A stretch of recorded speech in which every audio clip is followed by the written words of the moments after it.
விளைஞ்ச ஊரு என் அத்தை பிறந்த ஊரு, என் அத்தை பிறந்த ஊரு இப்போ சுத்த சுடுகாடு.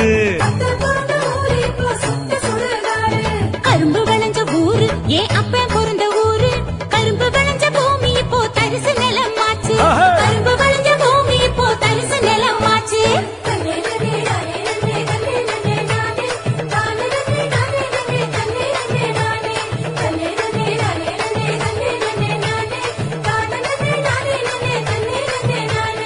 ஆறு குளம் நிறைஞ்சிருந்த நாடு எங்க நாடு, அந்த ஆறு குளம் இருந்த இடம் கட்டாந்தரையாச்சு, ஆறு குளம் இருந்த இடம் கட்டாந்தரையாச்சு.